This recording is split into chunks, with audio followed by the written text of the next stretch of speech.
নমস্কাৰ অৱশেষত অপেক্ষাৰ অন্ত পৰিল কাৰণ APSC CCE 2024 ৰ নটিফিকেশনখন আজি ৰিলিজ কৰিছে যাৰ অধীনত তেওঁলোকে টোটেল নাম্বাৰ অফ পজিশনছ থৈছে around 260 আৰু ওপেন ক্যাটেগৰীত around 150 টামান পজিশন আছে আৰু তাৰে লগে লগে তেওঁলোকে আমাক জনাইছে যে 1st জুন 2025 ত খুব সম্ভৱ প্ৰিলিমছ এক্সামটো হ'বলৈ গৈ আছে হেইনাখন যদি এক্সামটো হয় প্ৰিলিমছ তেন্তে আমাৰ হাতত মাত্ৰ দুটা মাহ আছে only 2 months to go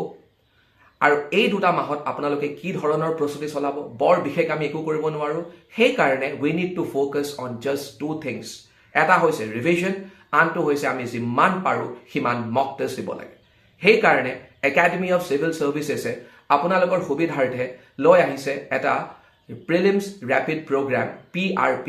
যোনটোত আমি একেবাৰে ৰিজাল্ট অৰিয়েন্টেড আৰু ইফেক্টিভ প্ৰিলিমছ অৰিয়েন্টেড কোৱেশ্চনছ আপোনালোকৰ বাবে প্ৰস্তুত কৰিছো খুব সোনকালে আমি লঞ্চ কৰিবলৈ গৈ আছো আৰু আমি আশাবাদী এই মক টেষ্টটো যদি আপোনালোকে দিয়ে তেন্তে আগন্তুক প্ৰিলিমিনাৰী এক্সামিনেশ্যনত আপোনালোকে যথেষ্টখিনি হেল্প পাব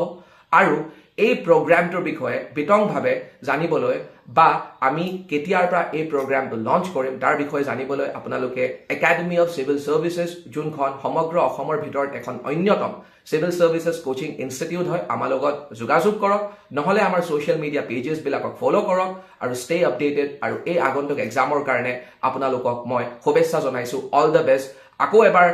পুনৰ দেখা পাম ওকে থ্যাংক ইউ সো মাচ নমস্কাৰ